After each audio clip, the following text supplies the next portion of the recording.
Welcome to the official YouTube channel for the Colin Cowherd podcast. Go on, hit the subscribe button. There it is, so you don't miss any of our football content this season. It has been, if I might say, fantastic.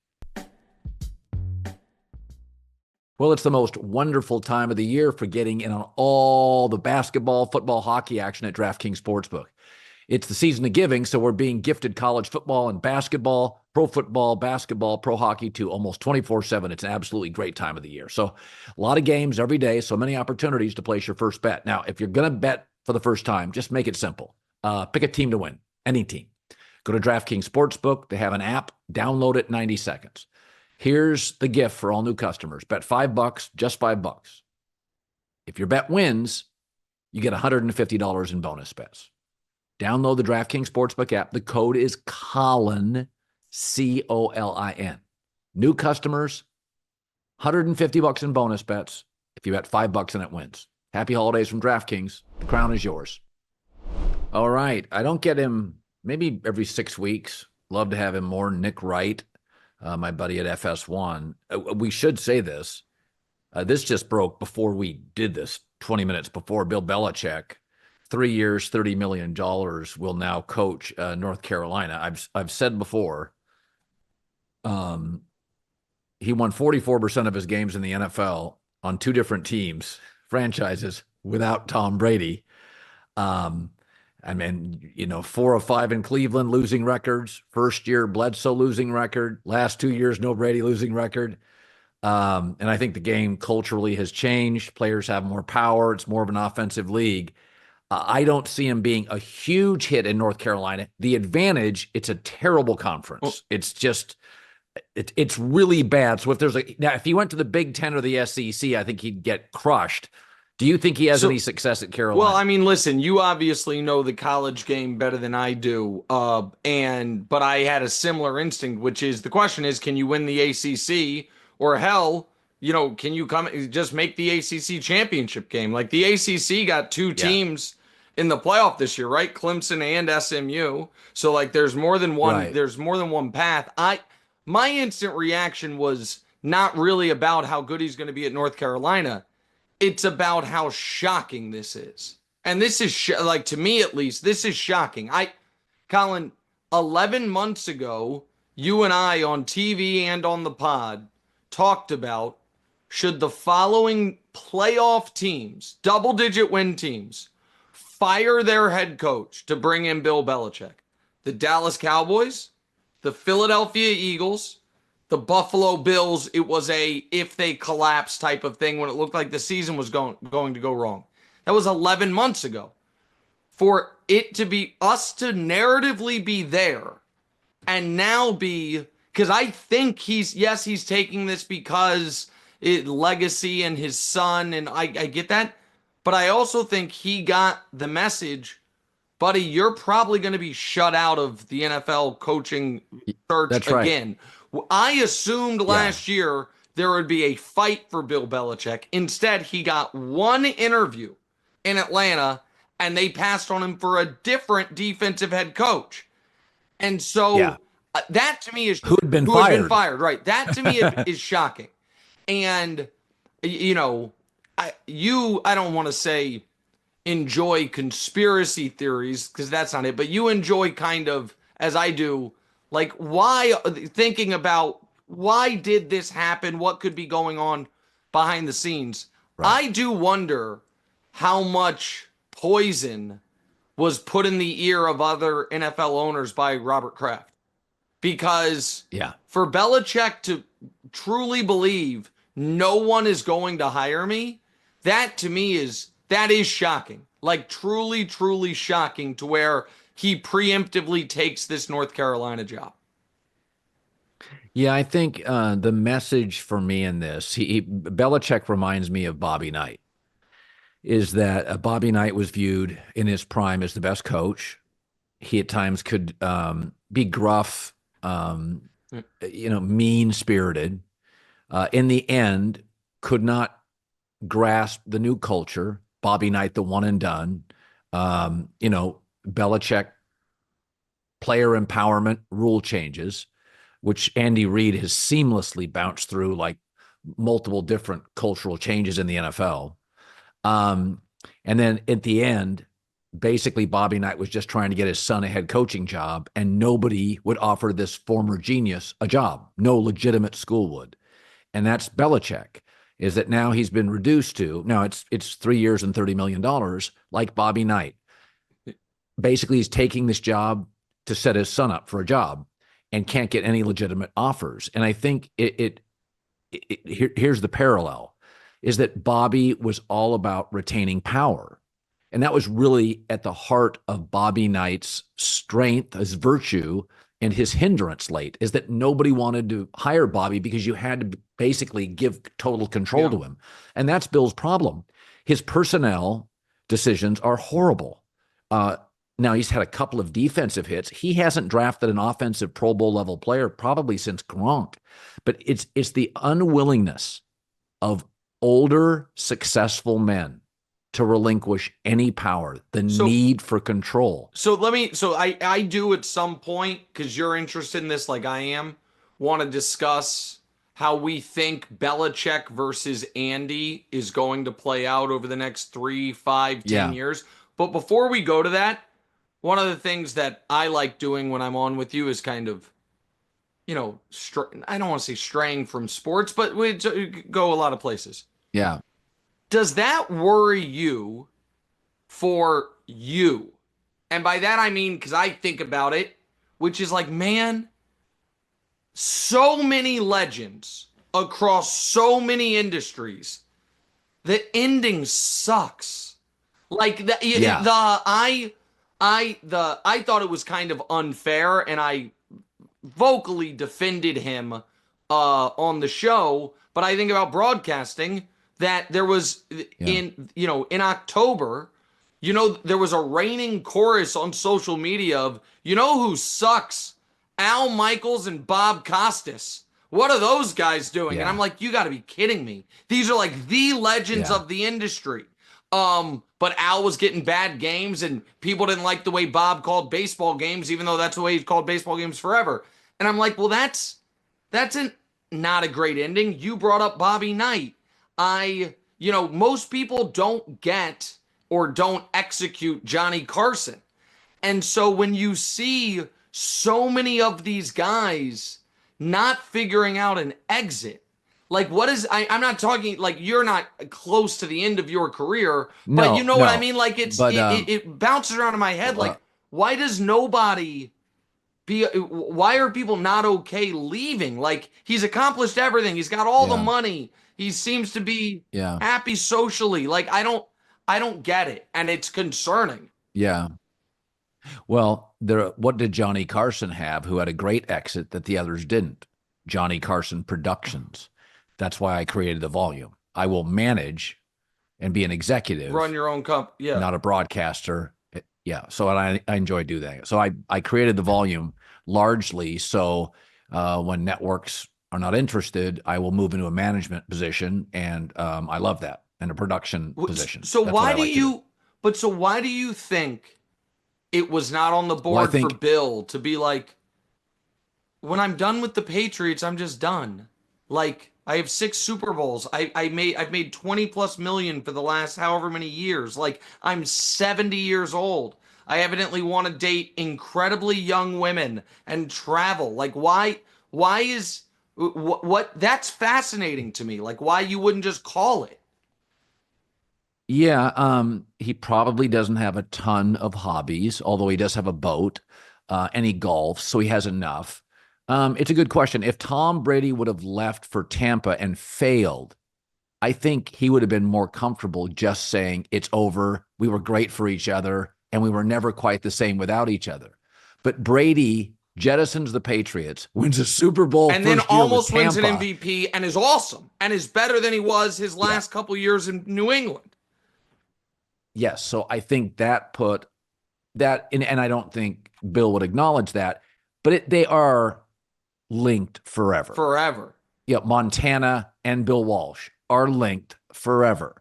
And Bird and Magic on different teams are linked forever. And so I think when Tom left and succeeded, it puts it raises doubt about a guy that had 5 years in Cleveland, 4 of them losing, lost in his first year with Drew Bledsoe starting, and lost 2 years in a row, and kind of, I mean, Matt Patricia to offensive coordinator. It was a bit of a tone deaf clown show, and so I think there's, I think that's part of it. I think we tend to, and this is incredibly unhealthy, we tend to compare ourselves to others. And I think it's just, my journey is much more Johnny Carson. His production company, and I've told you this before, my idol is Oprah. Yeah. It's not a sportscaster, right? So her production company and Carson's production company is much more attractive to me as an ending than it is broadcasting when I'm 74. Yeah, there's so many of, and you see it, I mean, you're seeing it, I feel like, right now with Aaron Rodgers in a different way. And you see it with athletes more, and it feels different, I guess, because we're more used to it. It's just like, oh, okay, it's a young man's game. You're not a young man. But I don't know if it's the fame, attention, money being all kind of addictive, but Bill Belichick is probably going to be coaching in the fucking Pop-Tarts Bowl next year. And then that's unbelievable. Like, that's really unbelievable, when this time last year I was discussing, should the Eagles preemptively fire Nick Sirianni to hire Bill Belichick? Should the Bills fire Sean McDermott just to be the first to market for Bill Belichick? And I don't know, man. Like, now listen, somebody will dig this clip up in 30 years when I'm doing Fortnite play-by-play on Twitch because nobody else will give me a job. They'll be like, time comes for us all. But it's stunning. It's really stunning. And when I first saw the report a week ago, and shout out to InsideCarolina.com, which beat everyone on this story by days every time. Yeah. But when I first saw it, I was like, oh, so InsideCarolina.com is just as wrong as they can be and don't care. And then it's like, wait, they're meeting in Manhattan for 5 hours. Wait, he made a 400-page organizational Bible. Like, oh, this is going to happen. And now it's happening, which does bring me, so the Andy Reid thing, I don't think people realize how close it is. The Shula record. Yeah. So Andy's at 296. Shula's at 347. Belichick's at 333. So Andy is 51 wins away. He has, prior to this year, he had coached Mahomes for 6 years. They had 90 wins, regular season and playoffs, those 6 years. That's exactly 15 a year. So if Andy coaches, for 3 more years, he should be right there. And if he coaches for 4, he'll have it. He's 5 playoff wins behind Bill. He'll get that in the next, I would imagine, 3 years as well. Which is really remarkable when you consider, you'd think it would be 30 behind. It's remarkable. And so he's going to, unless he retires, and he just signed a new 5-year, $100 million deal, he's going to catch him in playoff wins and in regular season wins. Let's just say he doesn't catch him in Super Bowls. Let's be conservative and say the Chiefs only win 2 of the next 4. And then he's done and he retires with 5. All right. Man, I think what's more compelling, the one more Super Bowl and that Belichick was 3-0 against Andy in the playoffs, which counts, including a Super Bowl, or that Andy won divisions with 4 different quarterbacks at double-digit win seasons with 4 different quarterbacks, made a Super Bowl with a good but not great quarterback, and Belichick won, as you put it, 45% of his games across a decade of coaching, plus when he didn't have, one. They both had the 2 greatest quarterbacks ever. 1, 2, 2, 1. Yeah. I think history is going to look more fondly upon Andy. And you've been saying this for a year. I've been saying if the CTE lawsuit had happened 10 years earlier, Andy Reid would have a couple more Super Bowls and would be viewed as the best coach, because things that were not only allowed, but were promoted during many of Belichick's years, vicious Yeah. headhunting hits. They were Jacked up. promoted. Yeah, Coming up, jacked coming up. up Yeah. Sunday. Yeah. Yeah. Outlawed. The minute the game was, the vicious, violent hits were outlawed, which they should have been if you look at medical concerns 25 years earlier, that Belichick would have one or two or three, and that Andy would have 6 or 7 or 8. I really believe that. So I think what it comes down to is a timing. Jeff Bezos would have been really successful, but the internet and the retail giant allows him to be beyond the greatest bookstore owner ever. He is the greatest global retailer ever. So I think the timing is a big part of life. And I think Belichick is the beneficiary of a league which allowed basically the rules favor, because years ago, 30, 40, 50 years ago, what we considered great football was running backs and pounding hits and vicious tackles. And then you realized over time, wow, this is a bad look. We're losing lawsuits. What people really love is great quarterback play and offensive efficiency, and that's what drives the ratings. And so there's far more on television today, and the audience and the platforms are broader, yet the ratings are greater than ever. How is that possible? Because the game is more aesthetically pleasing than 30 years ago. If you watch an old NFL game, it's kind of boring. I mean, it's like 4 sets, 7 plays. So as we have more options, it's one of the only sports where the ratings have skyrocketed over 25 years. And so the game now is its purest and most aesthetically perfect, and Andy dominates the league. In fact, he not only dominates the league, but he often embarrasses the league. I think the only other coach in the league that has the ability to quickly make things great, Sean Payton. Now, Shanahan's great, but he gets very tied to his play sheet. He can struggle late in games. What Sean Payton's doing in Denver is great. Whoa, what is happening here in that division? Like, with a thin roster that was picked to win 5 games. And remember, he went to the Saints. They were the Aints. They were worse than the Jets. And first year, I think they got to the NFC Championship. So, I mean, Sean Payton and Andy, the difference is one has Mahomes, one has Breeze. Both great. One transformational, the best talent all time. But both great. So I think I do consider, it's like saying Picasso or Monet.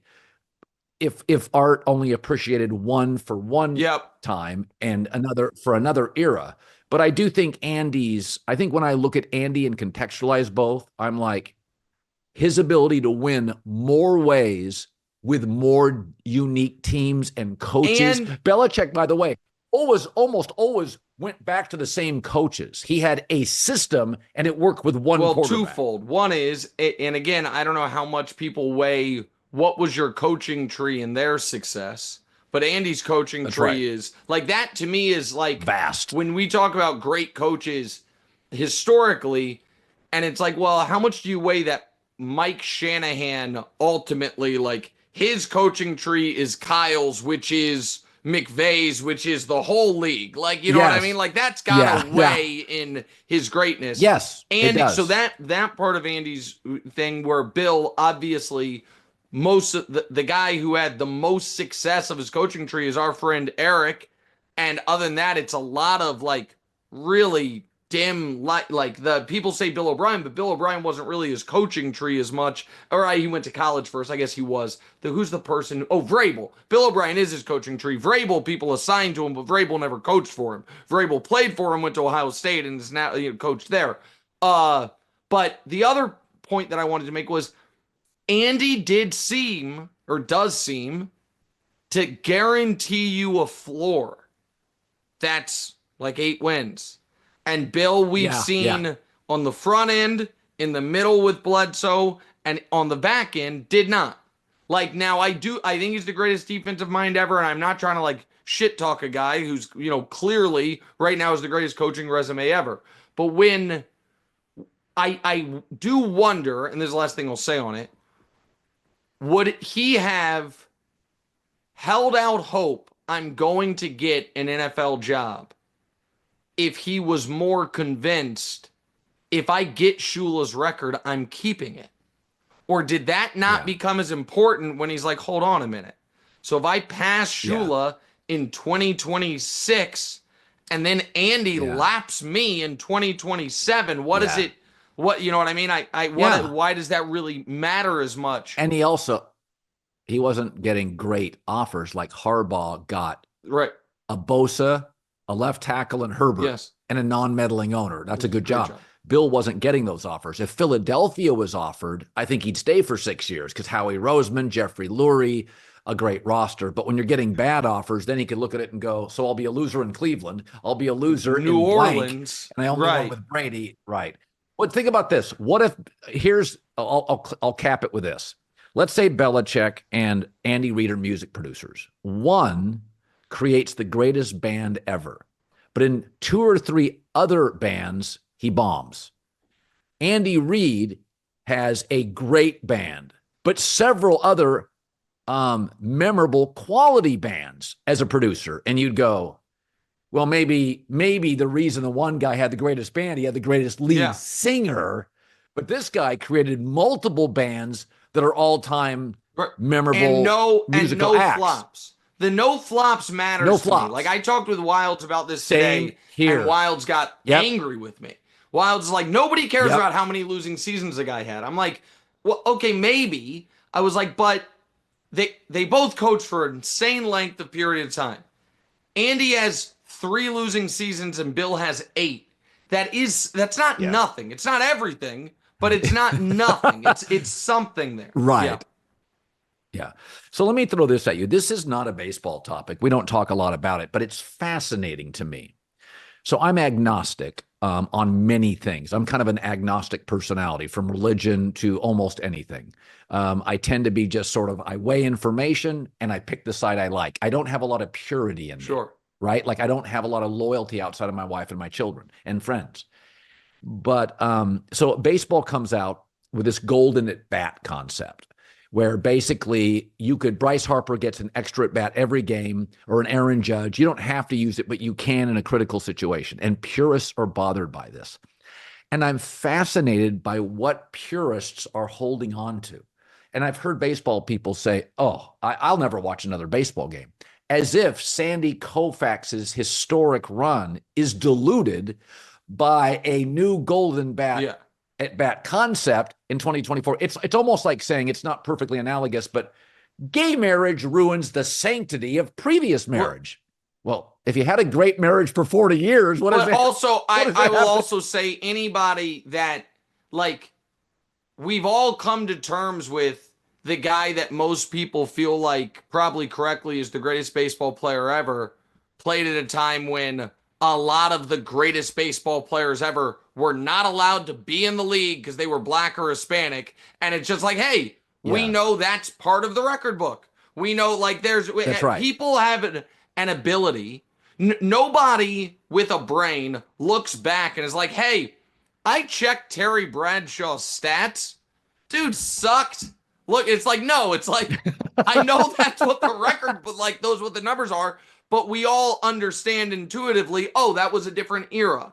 So if we were to have a golden at bat era, and it's like, holy shit, a lot of 3 home run games out of nowhere. It's like, oh yeah, because they changed the rules. People are smarter than, like, we give them credit for. Well, right.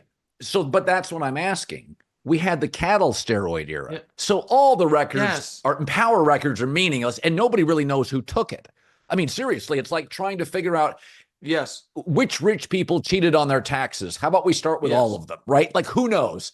So my take is, what are purists holding on to? Are these 48-year-old men who still collect baseball cards? Like, the idea, so the sport makes 2 changes, both crush. Defensive shift eliminated, and a pitch clock. Okay, so all of a sudden the defensive shift, more base hits. Well, that's messing with the previous 6-8 years. The thing closest to the golden at bat is the ghost runner. Ghost runner thing, which, made baseball cooler. For the regular season, you don't want to put in the playoffs, that's fine. So Right.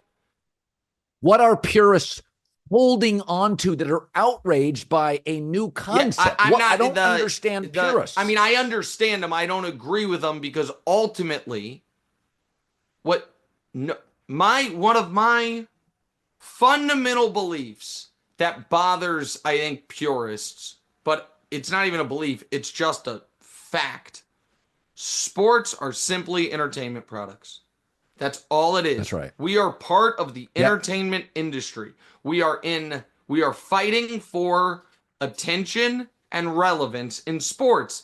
There is nothing inherently more valuable, moral, ethical, important to American professional football than American Ultimate Frisbee.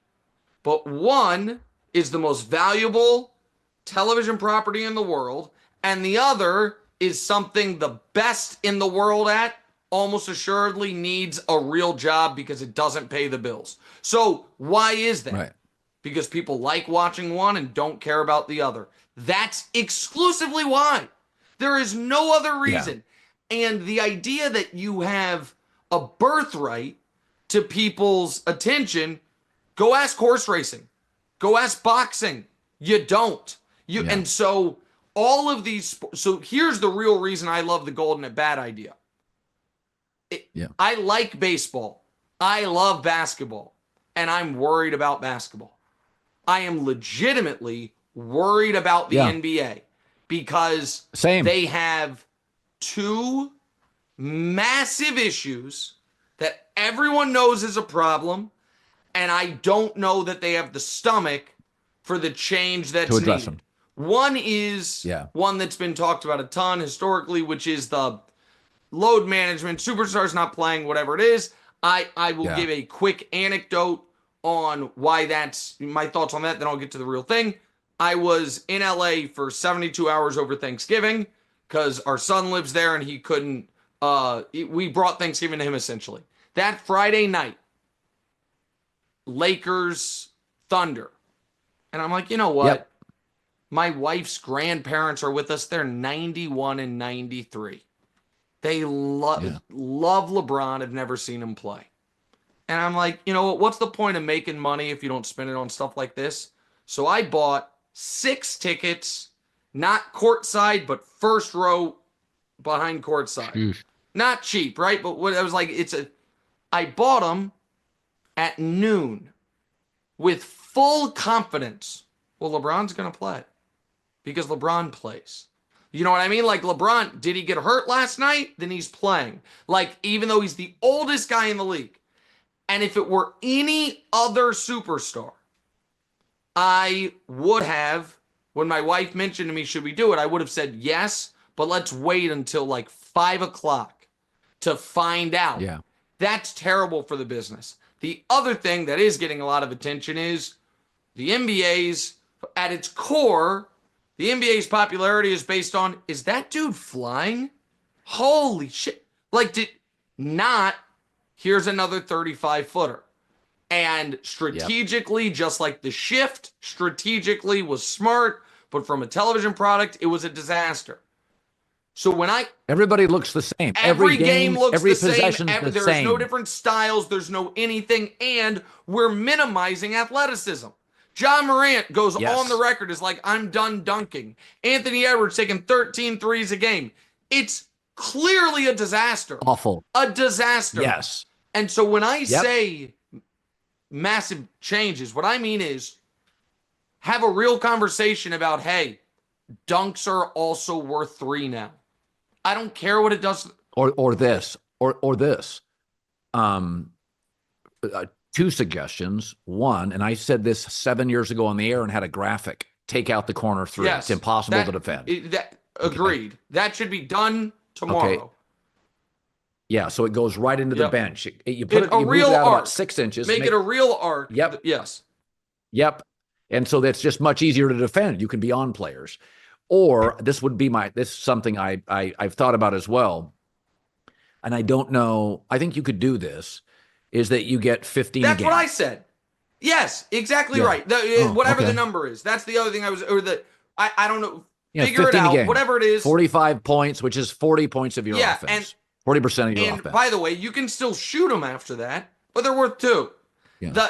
There's Kurt Goldsberry had the idea years ago that I thought was fascinating, which was, you know how baseball stadiums, everyone picks their own dimensions.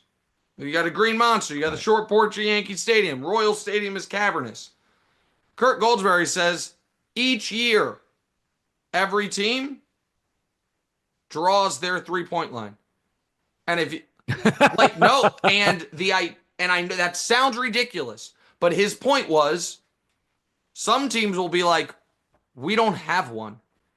Well, that's not who we are. We're building a old school, beat you up, you know what I mean? Big man style. The Blazers, when they had prime Dame Lillard, might have been like, ours is from 37 feet out because we have the one guy who can. And if that were the case, you would know, man, I better be able to play a bunch of different ways, score a bunch of different ways because shit, tonight we're in Oklahoma City and there's no threes. Yeah. Whatever. So I don't know the exact right answer. What I know is this.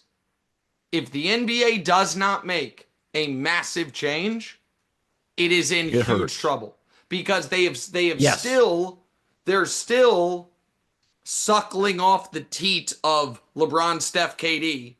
Your most popular players are the oldest. If Ja Morant and Ant Edwards do not dunk, the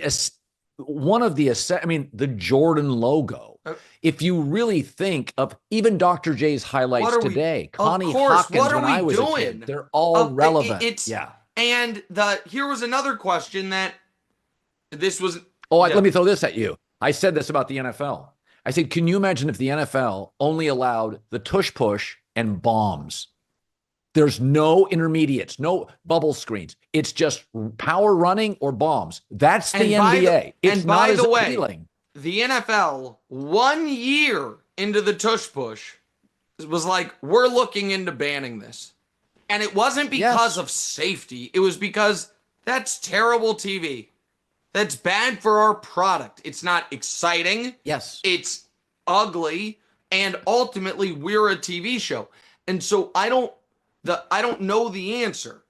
But I do know that continuing down this path is disastrous. So I would love it if baseball did something drastic, because then I think the NBA would look at itself hopefully and be like, well, the NFL every year is like, hey, rule change, figure it out.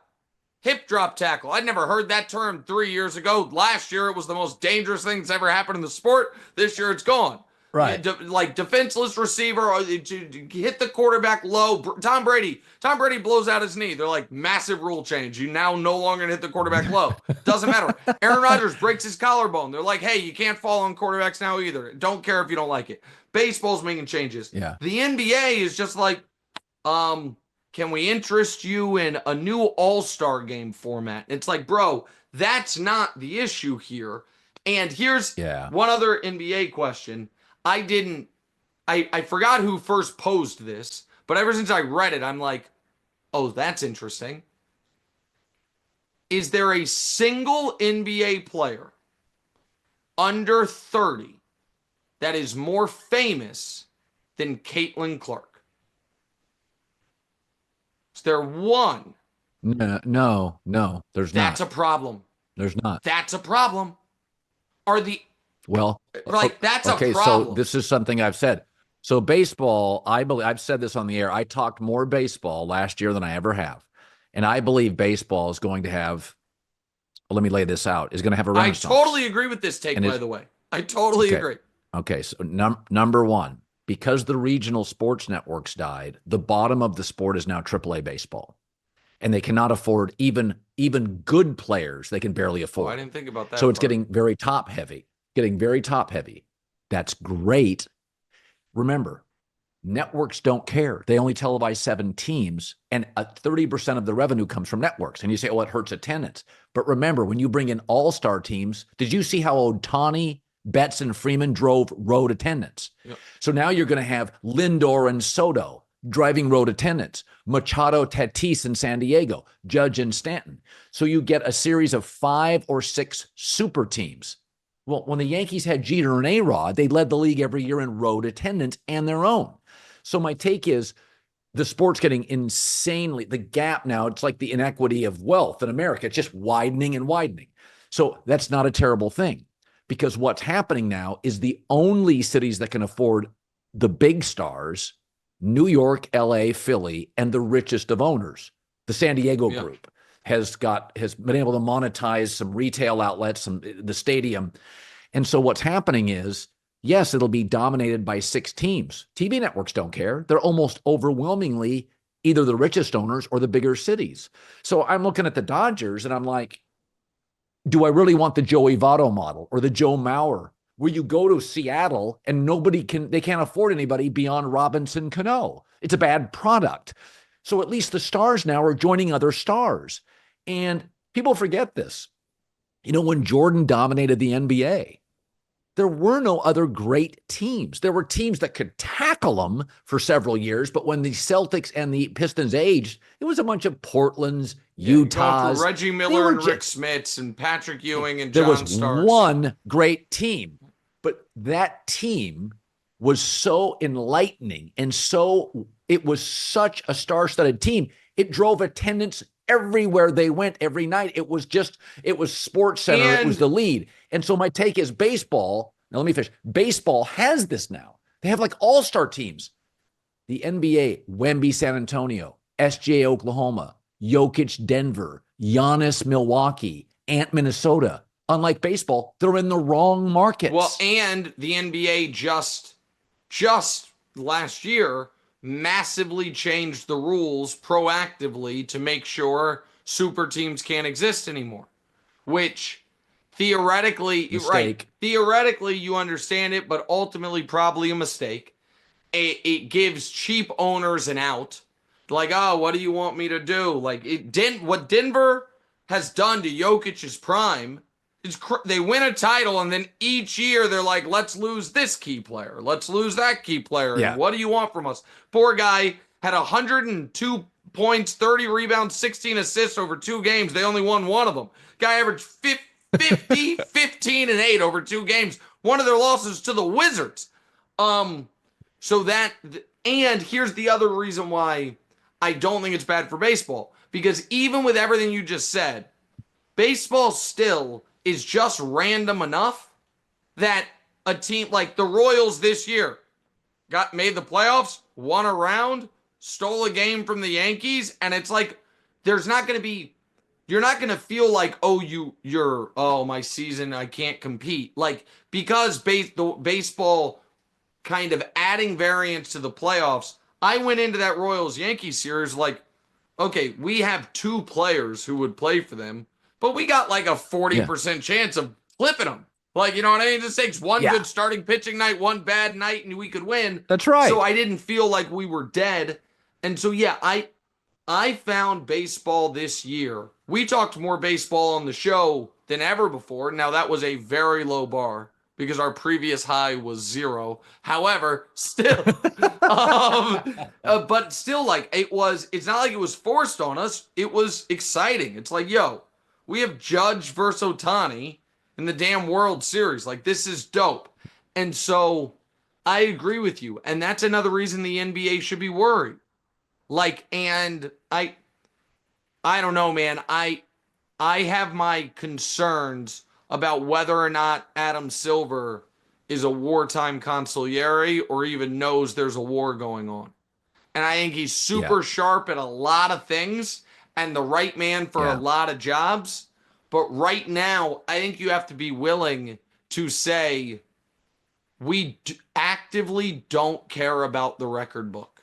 Because if they wanted to, one other thing, and I've said this I said it for the first time at the Sloan Sports Analytics Conference 7 years ago. Because I saw this train coming down the tracks. Because I'm like, my buddy Daryl Morey, I think, is the smartest guy in the league. And he clearly believes we should only shoot threes, free throws, and layups. So eventually everyone's going to think this, and then what's it going to do? And my solution now is if you want to change nothing about the rules of the sport, then all you have to do is say it's not 3s and 2s, it's 4s and 3s. Because now it's only a 33% premium. Now, you know what I mean? All those things. But there's two reasons they won't do that. One is people can't do math. People were like, what the fuck? Yeah. Like, add 4. And the other reason is it would ruin the record books. But yeah, you can't be worried about the record books. And you have to be worried. Baseball purists are paralyzed by them, and it's insane. It's insane, especially when, like, hey, man, if your Hall of Fame doesn't have Barry Bonds in it, like, what's the museum you're protecting anyway? Doesn't, like, and so, yeah, I agree with you 100%. Listen, I love my True Classic shirts. Ultra comfortable, perfect fitting essentials. It's just a great gift for guys this holiday season. They have premium products at an affordable price, and their shirts define your best features with a nice fit, snug in the arms and chest, just the right amount of room in the midsection. They have a 100% perfect fit guarantee and very, very easy returns. So if you're into working out, I like to. True Classic also have the active wear, moisture wicking, quick dry, odor control. The holidays are here. True Classics, ultra comfortable, perfect fitting essentials make a great gift for you and the men in your life. So if you're ready to upgrade your closet, shop now, unlock big savings, huge holiday sale. Just go to my exclusive link, trueclassic.com/Colin to save. trueclassic.com/Colin. Please support our show. Tell them we sent you. End the year with holiday cheer, thanks to True Classic. It's one of the things I think that we both enjoy is the why, and I like the construction and deconstruction of parts of sports. So for years and years, everybody howled that we needed to pay the college football players, and because their careers are shorter than baseball and basketball and hockey players, I agree. Like, let's pay these guys, and we have. And a lot of people don't like it. I'm never watching the game again, but the ratings go up. Protesters, by and large, have very little influence and are just throwing temper tantrums, right? So, but I was going to throw this out there the other day. It is kind of remarkable now that college football, pro football has a salary cap, right? Pro football has times that you can transfer / go to free agency. College has neither. So the train's completely got off the tracks. So with the NIL, my take is, listen, Texas can spend 30, Purdue can spend 2. Let's say that the cap, and Purdue will never get to it, but let's make the cap 17. Otherwise, it's going to become baseball on HGH. Like, you're not even, Purdue's going to have no elite players. Texas will have 38. And there's always been an imbalance in college football, but let's put up some guardrail so all the kids get paid. But let's just say 18, because some schools now have broken through the 20. They're getting close to 28 and 30. Well, hell, BYU basketball just paid a kid $7 million. I mean, here's the question I have. Are we approaching a time where there is, what's the good example for this? Not Ashton Genty. He's going to be a top 10 pick. If you're like, hey, I'm the second best running back in college football. You stay there. I checked my draft profile. They say I'm a second, third round pick. Well, let me check those contracts. That's $600,000 a year. Well, that's crazy, because NIL at Michigan will pay me $3 million for real. That's right. Because running back in college football, you're still a star. Like, you're the are there going to be? It won't happen with quarterbacks that are, and obviously but where guys that aren't. And by the way, I don't know that that's bad. That might be really good. I'm just saying it'll be a fascinating thing where guys who are like, wait, I can make more money staying in college. it will fortify college football because it's already happening now. Because I've talked to coaches who have said this is a discussion point for running backs. We can pay a 340. You can make 280. Yeah. And you're not, by the way, you're not a 12-year NFL player, but you can be a legend at blank university. Yes. And so it's happening right now. And I think it actually benefits college football. You're going to keep more players. It may be 2 players a roster. But if you're like a top receiver at a school at Tulsa and you're a 6th-round pick and Tulsa's like, we'll pay you $800,000. Yeah, and you're right. You're making $350 in pro and football. Not guaranteed, and they're not guaranteed contracts. Like, I do think there's going to be real. I think it'll be fascinating when a player who is considered like, oh wait, that guy, he's the #1 safety in the draft. And the people are like, oh, okay, he's going to go late first, early second. And he's like, all right, well, I can wait on that. You know what I mean? I'm going to stay here. And again, I don't think that's bad, to be very clear. I just think it's a fascinating dynamic. I also, and I wish I had the kid's name, but I did see a video. There was the first time I started to feel actually like uneasy about the NIL stuff was there was a kid in this latest signing class who I'm going to get the proper nouns wrong, but just follow me on it. Let's, for the sake of argument, say he signed with Georgia. And at the announcement, he made it very clear. He was sad.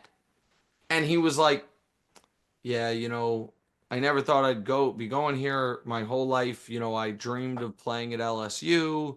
And again, I might have the Georgia LSU part wrong, but school A, school B. Then I went and looked it up. The LSU in this offered him a scholarship.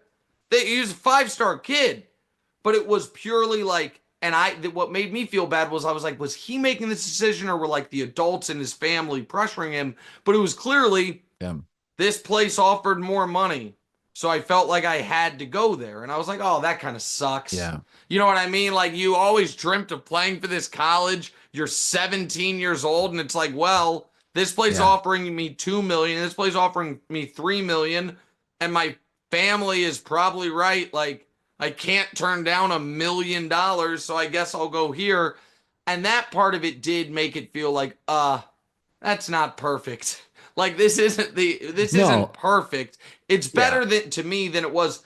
This is better than the kids getting no money and everyone else getting rich. But we haven't quite found homeostasis here yet of the right way to do it. Yeah, no. It's just the duality of everything. With more money, more problems. You're this idea that there was this Valhalla, there was this perfect landing spot. It does not exist. I'll tell you something that's fascinating. Here's something I led my show with us today.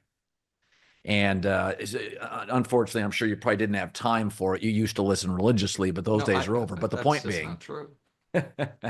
So I led with this today. Deebo Samuel. Brock Purdy comes out and says, I love Deebo and we'll get him the ball more. And I thought, oh, okay. So a year ago, 9 months ago, running backs are dead in this league. The top 5 running teams now in the league are all playoff teams. Yep. The top 6 receivers, receiving yards, 6 of the top 10 are on losing teams. And so it's Devontae Adams, cryptic messages. Jamar Chase is noisy. It's Malik Neighbors. It's Deebo Samuel. It's Deontay Johnson. It's George Pickens. It's even A.J. Brown, by the way, on a good team. Everything was fine. Yeah. And then he's like, I'm pissed. And so it's not fine anymore. And I said, we gave receivers for about 2 years the keys to the kingdom, but they are sports cars. They don't work well in the winter. You can't really drive them 7 days a week. And running backs, this take forever. And running backs, no. They're the SUV. Year round, groceries, soccer practice, date, all weather. Actually, always elevate the quarterback. Always. Young quarterback, old quarterback. They're also great. They help you take leads and eat the clock and help you protect them. The receivers don't. They all block or they don't play. The They're the grinders. They're the most running backs. Saquon Barkley, I want the ball more, but I'm sacrificing for the team. You never hear a running back complaining, we're throwing it too much to the star receiver. And it's a classic example is that it's the NBA position of NFL, wide receiver, breaks the huddle first, he's on his own. We gave you the keys for like 2 years. We immediately had a wide receiver bubble. Chiefs win without Tyreek Hill. You can argue they can spend money on defense. They're just a much better team now, more complete team. And in the end, it goes back. 9 months ago, we lamented the future of running backs. It is now in one season, Baltimore, Detroit, Green Bay, Washington. Here comes Isaiah Pacheco, the Rams, Kyron Williams. It is a running back quarterback league again in 9 months. So that was, and I didn't see it coming this quickly, obviously, but nor did I. I did wonder I was like, okay, one of the things that happened to running backs was, yes, the game changed, but it wasn't just that the game changed. It wasn't just your position isn't as valuable. It was there's too many B minuses, meaning like you could seemingly find a not great, but a good running back anywhere. Practice squad, 7th round, undrafted free agent. And the reason for that was very obvious, which is our whole lives, the best athlete at 7 years old, where'd they put him? Running back. Like if it wasn't the quarter, like it was like, oh, you're the best player on the team. You're either gonna be a dual threat quarterback or the running back because we're gonna hand you the ball a bunch. So in high school and college, there were just too many good ones, which means teams are like, okay, I could pay X for a great one or basically nothing for a good one, so I'll do that. And what I wondered aloud was, are we about to see in a few years the same thing happen to receivers? Because now, if you're a great athlete as a kid, they're putting you at receiver. It is 7-on-7. Every damn year in the draft. This year, there were 10 receivers taken in the first 40 picks. And then when we're like, hold on, everybody thinks there are 25 top 10 receivers. Like, if you really put pencil to paper and it's like, okay, is he a top 10 receiver? Well, I don't know, man. Because Garrett Wilson thinks he is, Devontae Adams thinks he is, Tyreek Hill thinks he is, Jalen Waddle thinks he is. There's 4 just in the AFC East. And you keep going. Is Terry McLaurin? Is Nico Collins? Is Deebo Samuel? Is Brandon Ayuk? And I haven't even mentioned Tyreek Hill, Jamar Chase, A.J. Brown, C.D. Lamb, Amon. Like, there's all of these. It's like, well, they're $30 million a person, but Brian Thomas Jr. was the 4th receiver taken. So, like, is there going to be the same type of correction where teams are like, no, I'm not paying $30 million for a receiver. There's 6 more great ones coming out in the draft. Like, I'm just not doing it, right? So I saw that. I wondered if that was happening, and I still think that's probably going to happen. The other thing that has happened this season is, and maybe this is just because I turned 40 and I instantly developed old man opinions, but Malik Neighbors being a diva receiver as a rookie infuriated me. Yeah. And like in a way, no, it's too much, man. Yeah. Listen, I get that there's been we're allowed to be divas, so we kind of lean into it from the position. Got it, so be it, no problem. But T.O. and Ocho Cinco were not pains in the ass their first year in the league. They weren't. Like, they were just great. And then it developed. Like, it developed over 3 or 4 or 5 years. They had pelts on the wall. I'm like, man, everywhere I look, like, George Pickens, an awesome player. Huge pain in the ass from day one. Malik Neighbors, it took him 8 games before he's like, why didn't I get the ball to her down 30-0? It's like, buddy, you're the best player on the team. I get it. But it's too early for this. It's too early. And then the A.J. Brown thing really irritated me on just a team level. It's like, man, there was nothing wrong. Everything, you guys are on a 10-game winning streak. You guys are undefeated when you play. They're seemingly everything's all good. The only public narrative should be, man, Saquon Barkley's going to break Eric Dickerson's record, and our defense is better than you idiots thought it would be. And then privately, if you want to be like, God damn it, so be it. But that was like A.J. Brown. You're on your third contract. You just got paid again. Yeah. Like, what? You know what I think A.J. Brown's issue is? Here's what his issue is. He was overshadowed by a star running back in Tennessee, Derrick Henry, and he's overshadowed again with a star running back. No great receiver. That's interesting. Has been overshadowed in his prime by the two best receivers over the last 6 years in the league. He's the guy. Oh, that's interesting. I didn't even think about that. Yeah, maybe. So he keeps going to places going, timeout. I get a good quarterback, not a great one, Tannehill, Jalen. I'm the best player on the team, and both become run-centric. Yeah. What are you doing to my career? But here's the thing about that. But you keep getting paid you keep getting top of the market deals, and but money. Every time, I'm not going to speak for anybody, but when people get raises, it's good for about 3 checks, and then you're like, I want the respect. No, guys are driven much more by respect than they are money. No, that part I totally agree with. And I agree with you. Whenever like somebody loses a job or whatever, and the reaction on Twitter is they're still getting paid or whatever. I disagree with that because for someone who has been AJ this is going to sound like I'm contradicting myself, but I'll come around. He's not newly rich. He's been rich long enough that's his normal. Yeah. So the money doesn't really solve things. The point I'm making is I would understand it a little bit more if you were in a contract year. If it's like, yo, you're costing me money because the Eagles preemptively paid him this offseason early. And one of the reasons I would think you do that is to stave this off. Like, hey, no matter how we have to run the team, you're going to know you've been taken care of. So even if this year your numbers are down, it's not costing you anything because we just paid you. So that's the reason I brought it up. Like, I do get why guys who are in contract years are like, yo, give me my numbers. I mean, A.J. Brown is being selfish because also the NFL record book, nobody cares. It's not like baseball. It really isn't. Nobody cares about the NFL record book. We know Brady and Jerry Rice and Montana and Mahomes are all over it, and Breeze. So like a wide receiver, listen, we know you're great. If you get paid and you win a ring, it kind of solves everything. And also, like, if there's anyone on could you imagine, and this is to your point, if after this last game, Saquon out of nowhere in the locker room was like, yeah, I mean, listen, everything's great, but I'm really sick of Jalen sniping my touchdowns.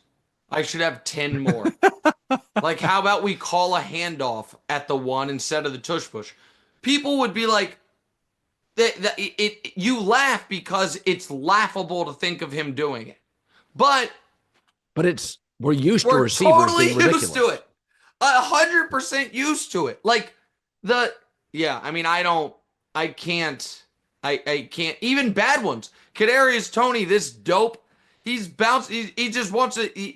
He barely got on the field in Cleveland. Fair caught a punt and taunted a guy. It's like you just have it in your DNA. Like you just have. It's unbelievable. If you're ever injured, check out Morgan & Morgan. It's America's largest injury law firm, and they are there for you. Over 100 offices nationwide. Think about that. More than 1,000 lawyers with over $20 billion, that's a B, $20 billion recovered for over 500,000 clients. Things happen in life unexpectedly. Submitting an injury claim with Morgan & Morgan is really, really easy. Like winning in the NFL is hard. We know that quarterbacking in the NFL is hard. Submitting a claim is easy. You're ever injured? Check out Morgan & Morgan. Their fee is free unless they win. For more information, go to forthepeople.com/Colin or dial #law from your cell phone. Morgan & Morgan has a proven track record of fighting for you to get a full and fair compensation if there's an unexpected accident in your life. And I've had a few. So we got into a point. This was a topic on the show that was fascinating. And I've always said in my industry I work in, I don't know how to use all the levers in the control room, but I do know the words I can't say on the air. I understand the Bible of my business. And I also have an understanding, having worked for ESPN and Fox, not to go after commissioners personally, although I can criticize them and have criticized all of them. There are certain things I know. I don't expect football players to know all the rules, but I'll give you 3 that drive me crazy. So the Cowboys block a punt against Cincinnati, and when a punt is blocked and goes past the line of scrimmage, it's a punt. You treat it like a punt. Do you blame the player or the special teams coach? Because special teams players are often guys who are inserted late. That guy, who did it. It was his first NFL game. Okay. You often are like a backup corner. You just got off the field. Now you're special teams. You're worrying about your assignments here, not your assignments there. So the other things that drive me crazy are Tyreek Hill. I've seen this a few times. When you do the often used Dolphin backwards pass, like the bubble screen, and the ball skips, and they don't pounce on it. They don't understand it's a live ball. The other one is when a receiver catches a ball downfield and the DB moves past him, doesn't touch him. And people forget you have to touch. Yeah, well, that's a college football relic. Yes. Those are maddening. Okay, yeah. So all 3 of these, and I'm not a rule breaker, so maybe I'm more of a rule follower. It drives me crazy when you don't know the basics of the game. Now, Kyle Shanahan apparently forgot or didn't advise his team on the Super Bowl overtime rule, which Andy Reid did. That's a coaching gaffe. But let me ask you, do you blame the coach or the player when a rule that can change possessions, outcomes, players don't know? So I'll go through each of your examples. The backwards pass thing, I think that play being such a prominent piece of so many teams' playbook is one of the dumbest things that exists in sports. Like, if it's there because your plan is a trick play double pass, so be it. Right. But if that is just a swing pass, to not coach your guys, hey guys, this must be executed forward, is baffling, because you gain nothing strategically from it, the yard difference between it being lateral or backwards versus forward. But the risk is, you could just pick it up and run for a touchdown versus it being an incomplete pass. So yes, guys should pounce on it, and I always think it's crazy when they don't. Also, I don't know why so many teams love that stupid, like for pre-wheel route backwards pass. Like, what are you doing? That can end in disaster. I hate it. It's the opposite of the little shovel pass in front of you, which is, even if you drop it, it looks like a fumble, but it's not. It's the opposite of that. But it's not. So that's the first one. Right. The not touching guys when they're down is, to me, not a coaching thing. That is purely on the players. Like, everyone knows once you get to the NFL, you got to touch them. Sometimes guys, it almost seems like try to avoid hitting the guy. Like, it's bizarre. Yeah. The Cowboys thing on the punt. Special teams are quirky. And here's where I will blame the coach. I did. So if you remember, the Cowboys, who were they playing? It was one of the games they won. It was the insane game they almost blew, and it went back and forth. It was Washington. They give up the Hail Mary, short Hail Mary, but then whatever it is.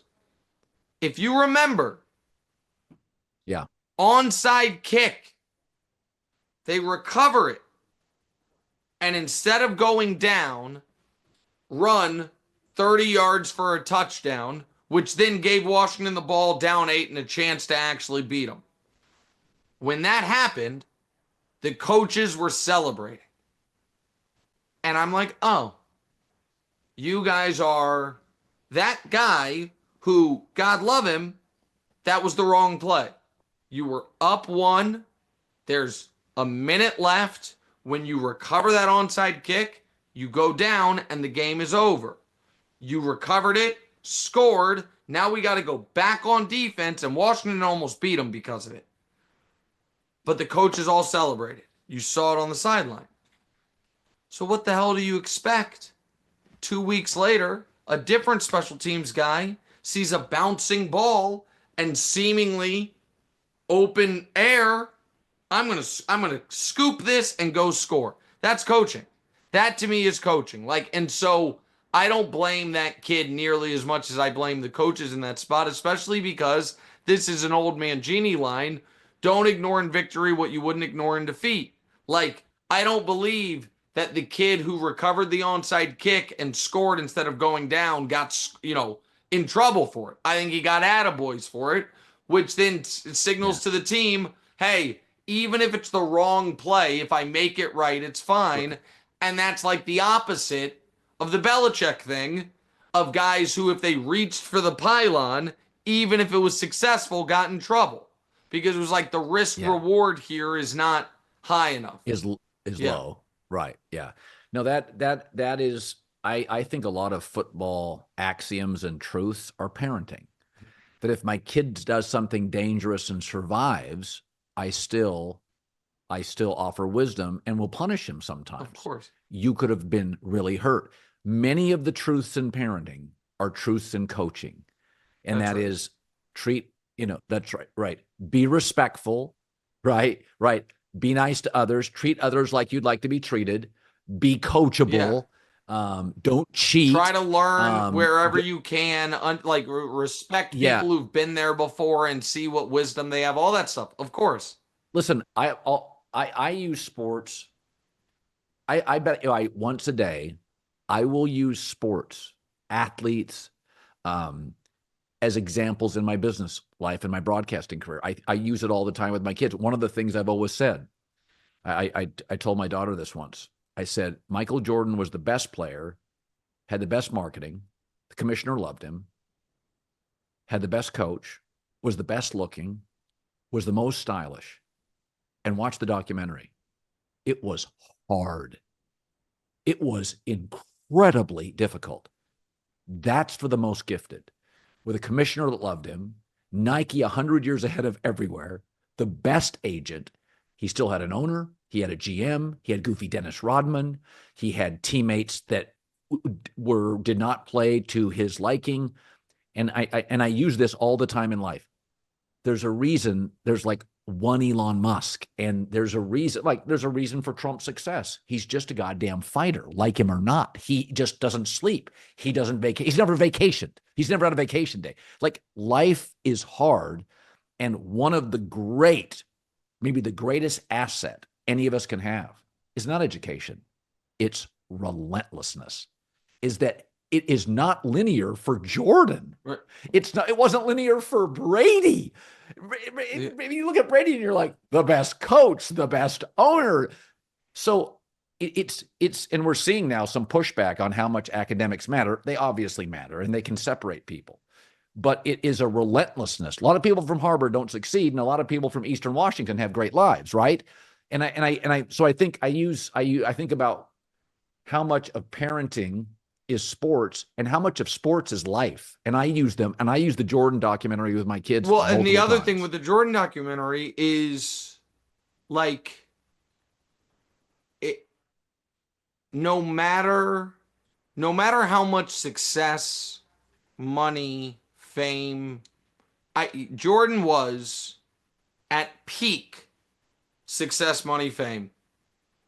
And in 1993 was so seemingly kind of lost, sad, and miserable that he quit his sport to go do something insane, which was the lesson for me on that is and now he had dealt with his father was murdered, and he was dealing with a personal tragedy, real stuff. And I think but if you, in that documentary, Ahmad Rashad tells us he was talking about doing that before his dad got murdered. And so he was already. Yeah.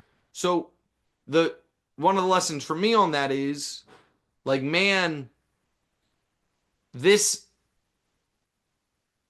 some of the professional stuff or other stuff, if you have a hole in you or are missing something or whatever, it's not going to fill it. Yeah. Like, the only way to fix your issues or to, feel joy or good about things or whatever is to really look at why you're not and going to do it.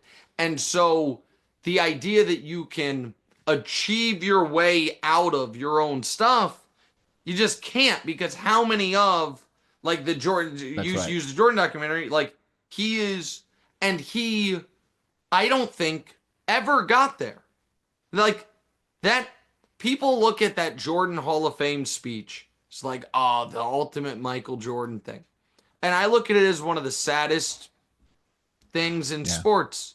Like, this is the guy who at the time was universally, unambiguously accepted as the greatest ever. Maybe the most famous person in the world at the time, like him, the Pope, whoever like the very, very short list. Infinite, endless money. And at his final real public appearance as a basketball player, he just was a vindictive asshole. Because whatever it was in him that fueled him, but that also was real hurt or pain, he never addressed. It's not solvable. Right. And I don't even know if I agree it's not solvable. I don't think he ever tried to solve it. And so, like, and then, like, so you see these things and you're like, man, like, that ain't gonna do it for you. Like, if Michael Jordan doesn't have it, like, that's not gonna. And so, I mean, you mentioned Trump. Trump, wealthy beyond anyone's wildest imaginations, did everything that, he was always wanted, I think, kind of prove his dad wrong, did all that, then became president. Yeah. And just pissed all the time. Just like, nobody's got it worse than me. Everyone's out to get me. Legit seemingly miserable. Like, just like, and so whatever, like, if you need to deal with something and you don't, like, you can still, it doesn't go away. Like, no matter what you achieve, it's still sitting there. Yeah. It's still sitting there waiting for you at the end of it. And so, like, that is the Jordan doc really crystallized that. When you saw it, you're like, man, I don't think this dude's happy. No, he's rich, he's famous, he's Michael Jordan. Doesn't seem happy, and certainly wasn't during the process. So, for whatever that's worth. Nick Wright, perfect. It was great. I don't like to exhaust every idea because I want to get you more regularly, but your career is bit between poker and your career. Speaking of poker, podcast. Going to the Atlantis Resort and Casino in the Bahamas for 36 hours on. Oh, good for you. Well, it's no vacation. There's the biggest poker tournament in the world going on down there. So I'm going there Friday or Saturday morning, coming back Sunday. How much will you take? Oh, it's not, I'll share this with you and the audience. Not actually playing. It's it's a potential partnership meeting that I'm having down there. Good for you. So doing that. Good for you. So the poker stuff's going good. Show's going good. I miss you, and we'll do this more often, I'm sure of it. I'll talk to you soon, brother. I judge the quality of a fragrance by the compliments you get. When I wore Ovation for the first time, second time, and third time, usually I walk past somebody and they're like, hey, what you got on? Who over there smelling good? That's the injection of confidence right there to you. That's right. We want to be at the forefront of using the brand as a gateway for these young athletes. Custom suit, we do a photo shoot, we do video, and it's all about that partnership to create a personal brand. And I love you guys associating it with more sophistication. Throwing a suit on a kid, sometimes it takes for you to see yourself with a suit on in the mirror to be like, hey, I have more to offer. Ovation for Men, we're part of Amazon's Black Business Accelerator. You know, Amazon has invested $150 million for the next 4 years to uplift small businesses like myself to scale. You know, Amazon is really putting their money where their mouth is. They're committed to excellence on every level. They want to scale these businesses to be amongst the best in whatever industry they're in. You've always been authentic. You've always been pushing excellence. Well, I appreciate that. As our slogan says, every man deserves an ovation. Yes, sir. Listen, this relationship with Ovation for Men, Richard Sherman, The Volume, this is just the beginning. I appreciate you guys letting me be a part of your journey. If you haven't already checked them out, go out there, get your man some. And get the sport too. And it can be Christmas, birthday, holidays, or yesterday. But make sure you get it.